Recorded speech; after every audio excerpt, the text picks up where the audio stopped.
I've always been a reserved person, never the type to boast about what I know or what I do.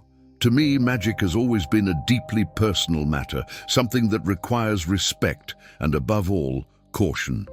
It's not about tricks or illusions. It's a path that touches forces most people can't even fathom exist. My curiosity started early, back in my teenage years. While others read romance novels or science fiction, I was buried in books about the occult. Not the mainstream ones, but those you can only find in specific places, hidden secondhand bookstores, or through recommendations from someone who knows the way. It wasn't just reading. Gradually, I started practicing, but always with care.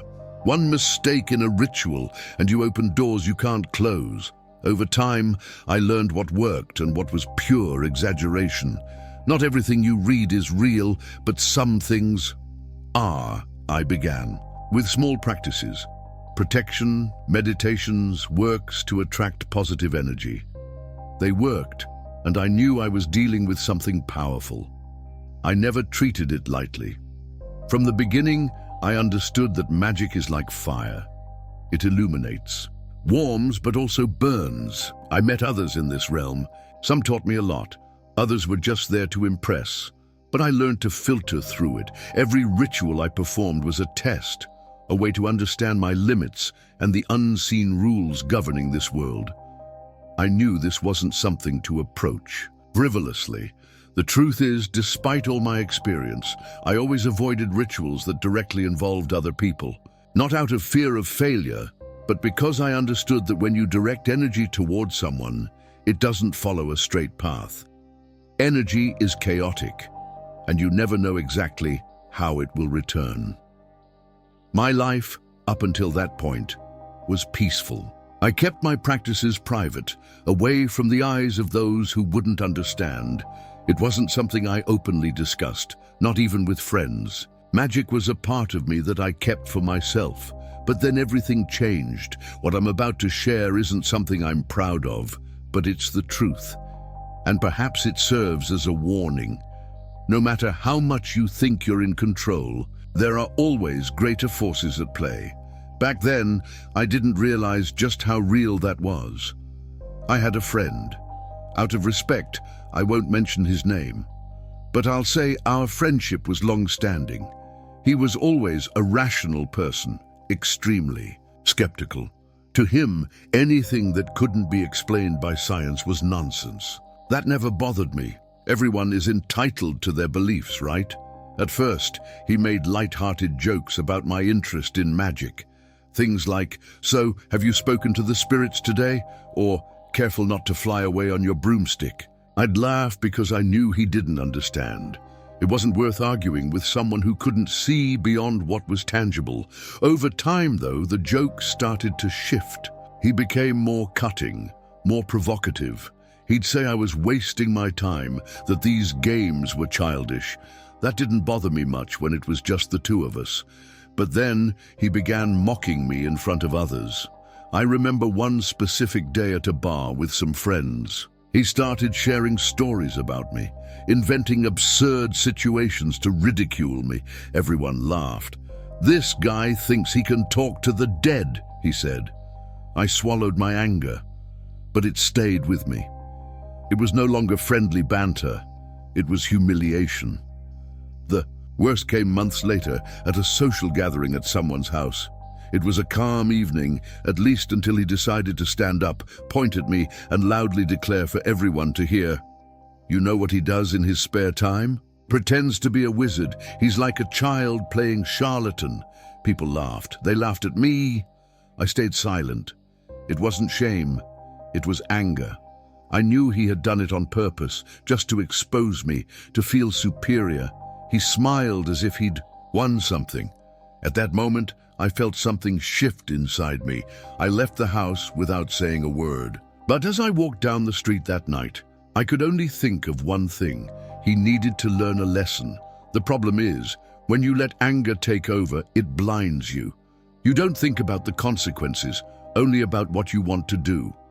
And that night, I decided to use what I knew to teach him that some things are not to be mocked. I couldn't sleep that night. The image of him laughing, pointing at me as others joined in, wouldn't leave my mind. I had endured so much over the years, the jokes, the provocations, even the subtler humiliations. But this was too much. It wasn't just about pride, it was about respect. As I sat on my living room couch, the lights off, and only the faint glow from the street seeping through the window, something began to stir inside me. A voice deep within whispered that I needed to act. This wasn't about proving anything to anyone. It was about setting boundaries, about showing him that some lines shouldn't be crossed. I knew what to do.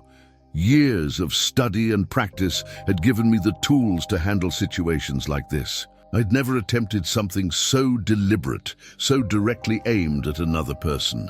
I'd always believed such actions could create a dangerous cycle of energy, but in that moment none of that mattered. I gathered a few basic items I always kept. On hand, black candles, coarse salt, an old photo of him I found in an album, and a red pen. That was all I needed.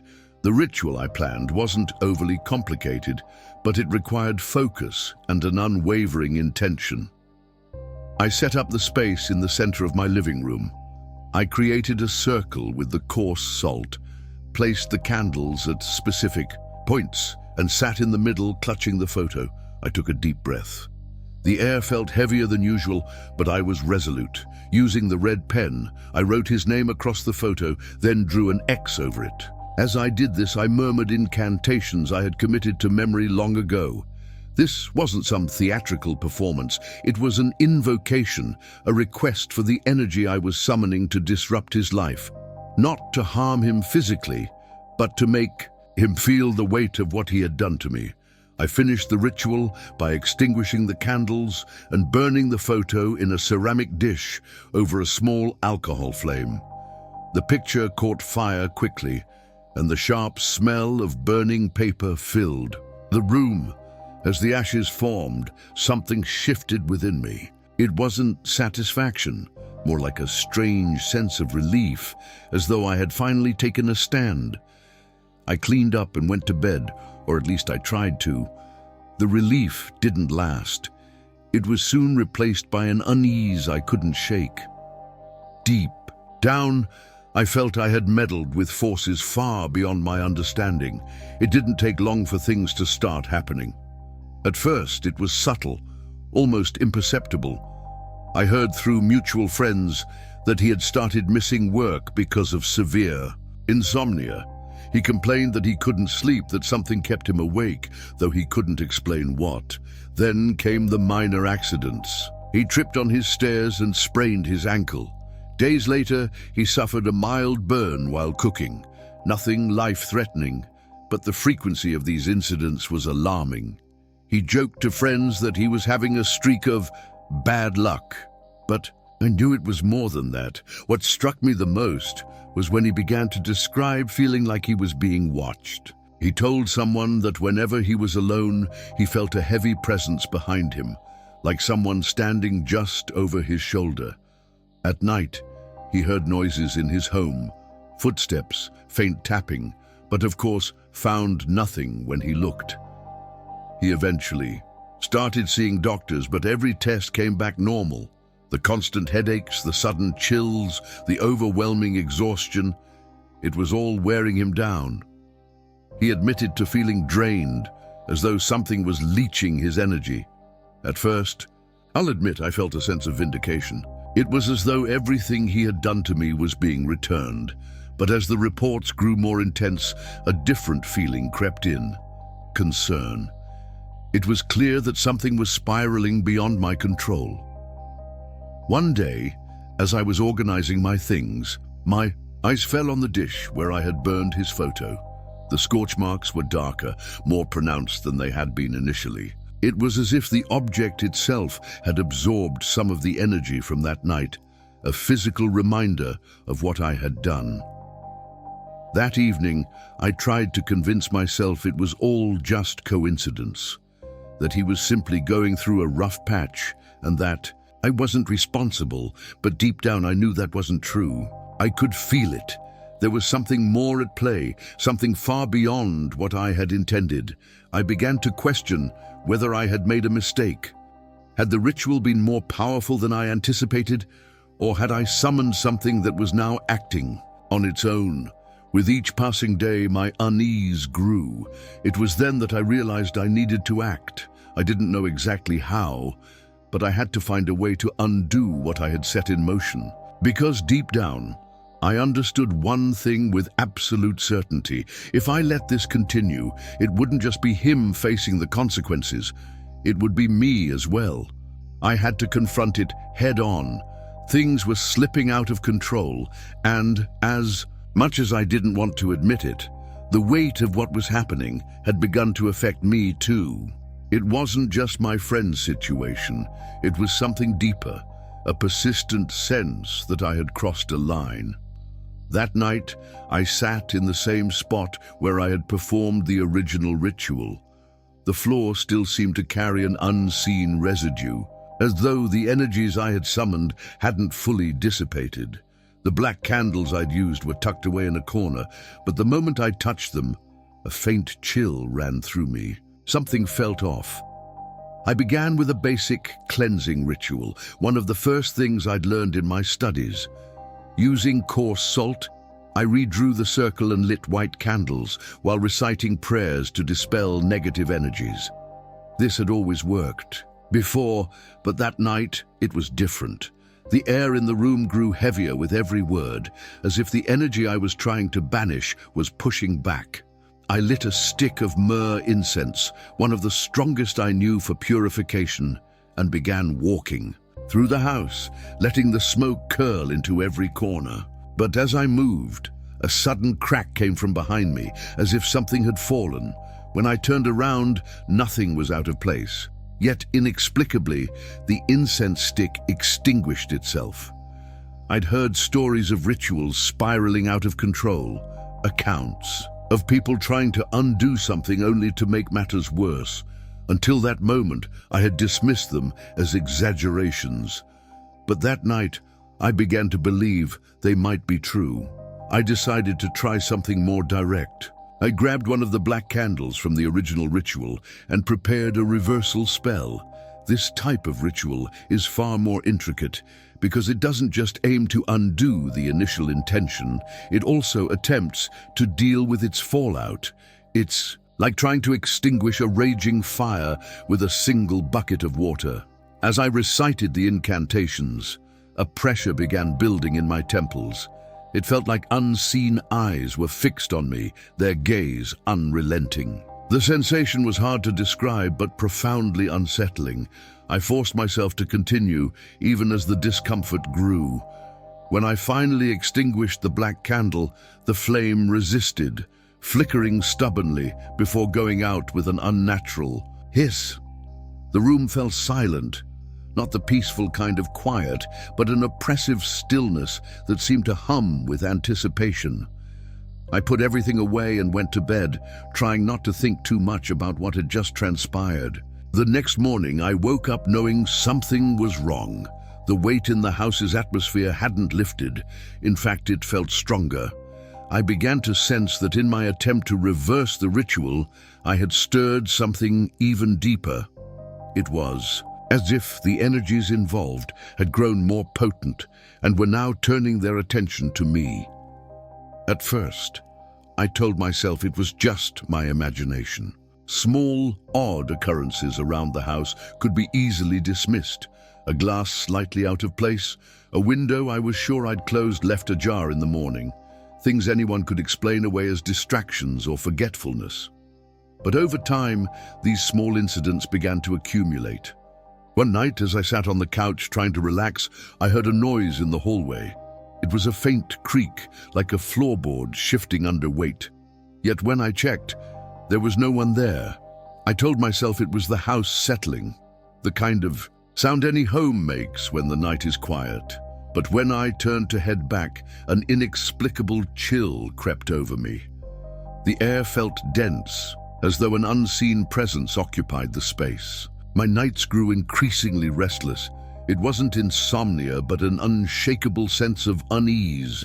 Every time I closed my eyes, it felt like something was in the room with me. I never saw anything, but the sensation was undeniable. It wasn't just a fear of the dark.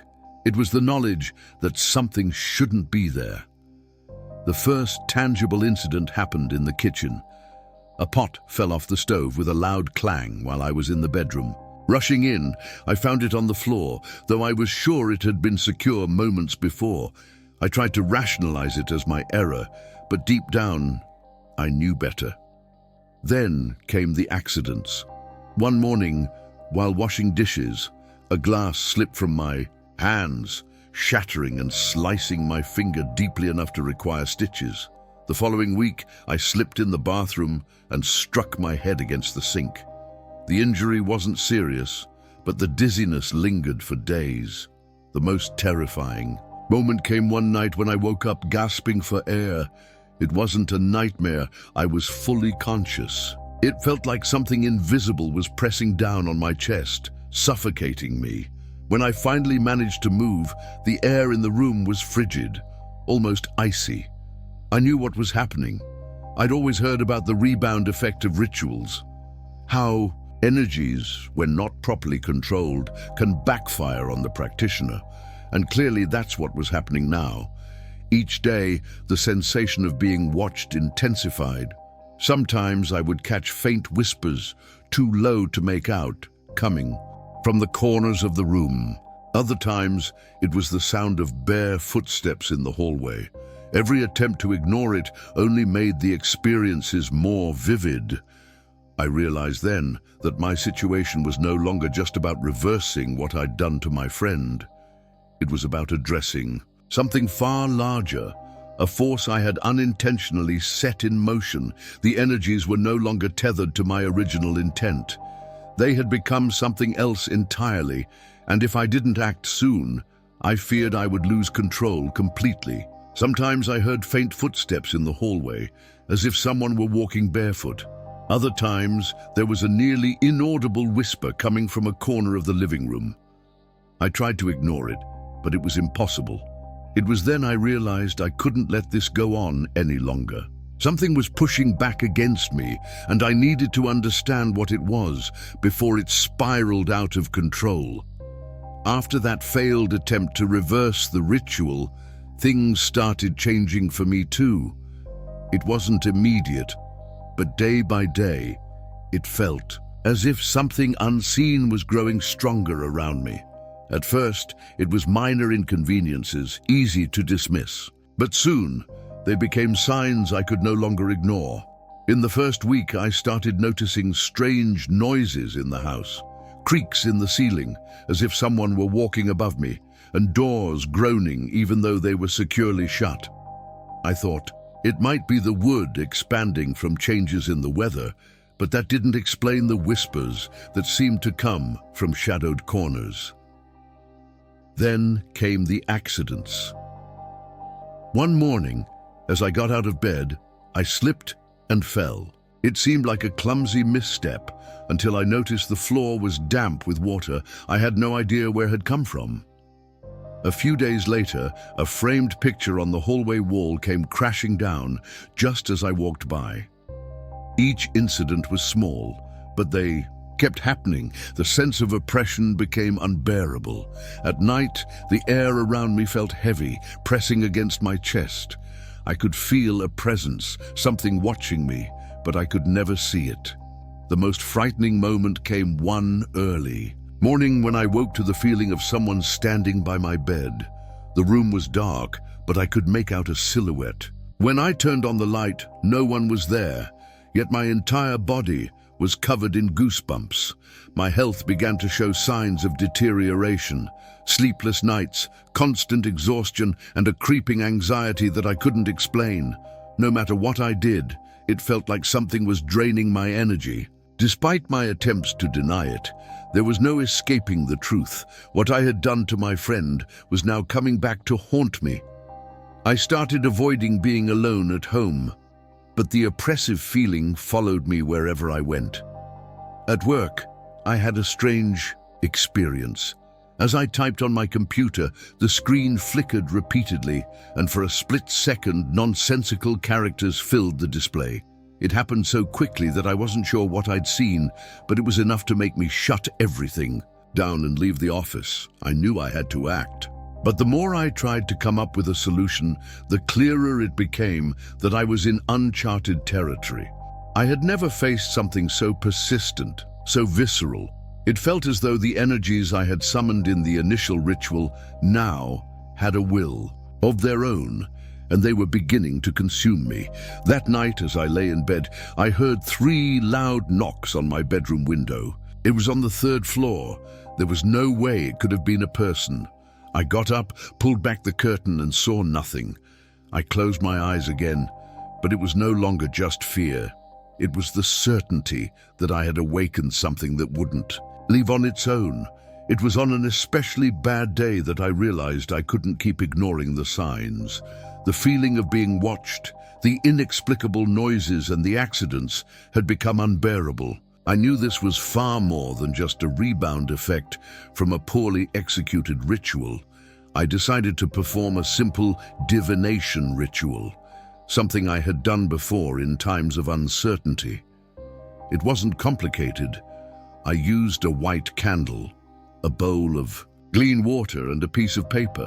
I wrote my friend's name on the paper, burned a corner of it, and let the ashes fall into the water. As I gazed into the surface, I whispered a prayer, asking for clarity about what was happening. For a moment, everything seemed calm. The water reflected the candlelight peacefully, almost hypnotically. But then the ashes began to move in an unfamiliar way, forming a curved line that ended in a dark point. At that instant, a chill ran down my spine. It wasn't my friend causing this directly. I began piecing things together. Something or someone was helping my friend.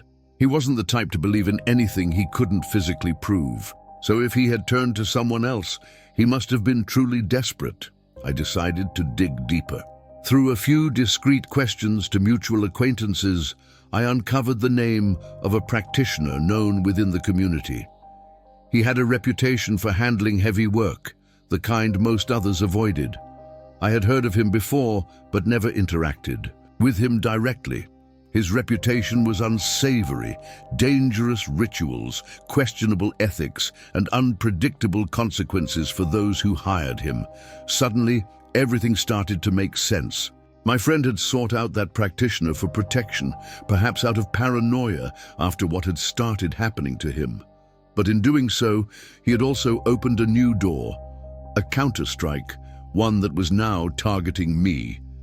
Anger began to bubble up inside me, but it was quickly replaced by a colder, more primal emotion, fear. I knew enough to understand that this kind of work didn't end cleanly. There were forces at play that didn't follow human logic. As I tried to process it all, I recalled something one of my earliest mentors had told me. When 2 forces collide, neither emerges unscathed. The impact ripples out to everything around them. That was exactly what was happening now. I decided I had to confront this head-on. I had no idea what I would face, but one thing was certain. I couldn't stand idly by while these energies tore me apart. Finding the other practitioner wasn't easy. He was known for keeping his distance and avoiding unwanted attention, especially from people like me who had never crossed paths with him before. But after days of digging and making discreet inquiries, I managed to arrange a meeting. The place he chose wasn't what I had anticipated. A modest cafe, nearly empty, with warm yellow lighting and the scent of freshly brewed coffee hanging in the air. He arrived right on time, dressed in ordinary clothes, but there was something about his presence that immediately unsettled me. It was as if the air grew colder the moment he walked in. He wasted no time on pleasantries. Sitting down across from me, he fixed his gaze on mine and said, "I know why you're here." His voice was calm, yet it carried a weight that seemed to press against the very air around us. I briefly explained what had been happening, omitting unnecessary details. He listened without interrupting. but I noticed a faint smirk on his lips, as if he already knew everything I was saying. When I finished, he leaned forward and said, "You started this. What's happening now is simply the aftermath." That statement sparked irritation in me, but he continued, "Your friend did come to me, yes. He was desperate. He told me you'd done something to him, and I did what anyone in my position would do. I protected him. But these things don't stop there, you see. When you meddle with forces like these, they don't take sides. They exact a toll from everyone involved." The way he spoke left me uneasy. It felt like both a warning and a provocation. I asked him directly what he had done, and he smiled again, this time more deliberately. "Enough to balance the scales. The rest, well, the rest is just fallout." I understood exactly what he meant.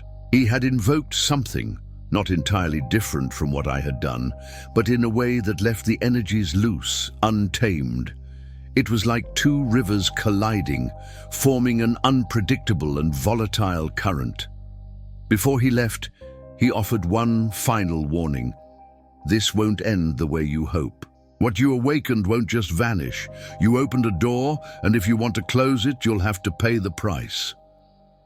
I left that cafe feeling even more burdened than before. He didn't seem afraid or threatened, but there was something in his words that convinced me he knew far more than he was letting on. As I made my way home, one thing became clear. I was on my own. I couldn't rely on him to resolve this, and my friend had no idea what was truly happening. If I wanted to put an end to this, I would have to face it alone. I knew there was no other choice. The other practitioner had made it clear this wasn't going to resolve itself. I needed to find a way to close that door, even if it meant paying a steeper price than I was prepared for. I spent the entire night planning the ritual. I knew it would have to be something powerful, far beyond anything I had ever attempted before. This wasn't just about undoing my own ritual. It was about severing all the conflicting energies that were now in motion. It was dangerous, but I had no alternative. I cleared the center of my living room, pushing the furniture aside to create a space for the ritual. Using coarse salt, I marked the perimeter of a circle, reinforcing it with powdered charcoal, something I'd learned was effective for containing energies. In the center, I placed a black candle and a white candle, representing the two opposing forces I needed to harmonize. The air in the room felt heavy, almost stifling. Every movement I made seemed labored, as if the environment itself resisted what I was trying to do. I sat on the floor in the middle of the circle, a ceramic plate set before me. Next to it, I placed a bowl of water and a handful of earth, representing the four elements I would draw upon to stabilize the energies. I began with a prayer, asking for protection and clarity. My voice felt small in the thick atmosphere, but I pressed on. I lit the candles, their flickering flames casting long, uneven shadows on the walls. With the personal item tied to the original ritual, a piece of paper bearing my friend's name that I had saved, I began reciting words of reversal. As I spoke, the air grew denser, the silence almost deafening. Every syllable felt like it was cutting through a barrier. When I finally placed the paper on the plate and set it alight, the flames sputtered and hissed in a way that made my chest tighten. It burned faster than I anticipated, leaving behind a fine ash that seemed unnaturally dark. I continued the ritual, turning my focus inward. I could feel resistance, not just in the room but within myself, as if the energies I had unleashed were clinging desperately, refusing to be banished. I used a stick of myrrh incense to cleanse the space, its pungent aroma cutting through the oppressive air. Yet as I moved around the room, the incense suddenly extinguished itself, leaving behind a thin curl of smoke. The stillness that followed was unnerving. The room seemed to hold its breath, waiting. I returned to the circle and reignited the incense, pouring every ounce of my concentration into completing the ritual. The tension mounted, pressing against me from all sides, but I didn't stop. Hours passed as I chanted, reinforced the protective circle, and repeated the prayers. It felt like trying to hold back a tide with bare hands, but I refused to let. It overwhelmed me. Then finally, something shifted. The oppressive weight that had filled the room began to lift, dissipating like fog burned away by the sun. The candles' flames steadied, their flickering stilled. The ash on the plate seemed to settle into a lifeless gray, no longer pulsating with the unnatural darkness I had seen before. When I extinguished the candles, the room fell silent. Not the heavy, suffocating silence I had grown used to, but a calm, almost serene stillness. I sat there for a long time, catching my breath, feeling the toll the ritual had taken on me. It wasn't just physical exhaustion. It was as though something deep within me had been stripped away, leaving an emptiness I couldn't immediately comprehend. The following days were quieter. The oppressive sensations were gone. No more footsteps in the hall, no more whispers from unseen corners. My dreams, which had been chaotic and filled with dread, became still and uneventful. Yet, despite the outward peace, I couldn't shake. The sense of unease. I had succeeded, at least it seemed that way, but I was different now. The ritual had worked, but it had taken something from me. There was a hollowness I couldn't ignore, a void left behind by the forces I had expelled. I also began to reflect on what the other practitioner had said. This won't end the way you hope. What you awakened won't just vanish. You opened a door, and if you want to close it, you'll have to pay the price. He was right. Closing the door hadn't erased what had happened. It had left scars on my friend, on myself, and perhaps even on the energies I had tampered with. Though the immediate danger was gone, I couldn't shake the feeling that the ripple effects of what I had done might still echo somewhere, someday. From that moment on, I approached magic with a humility I hadn't had before. I stopped working with rituals aimed at influencing others, no matter how justified I might feel. Magic wasn't a tool for retaliation or control. It was a force far greater than I had understood, and it demanded respect. I still practice, but with care and restraint. And I share this story not to justify my actions, but to serve as a warning. When you walk the path of magic, you must tread carefully. The energies you summon have no loyalty. They don't care about your intentions. They simply exist. And they always demand a price. And no matter how far you think you've come, never forget, darkness never stays far away. It always finds its way back.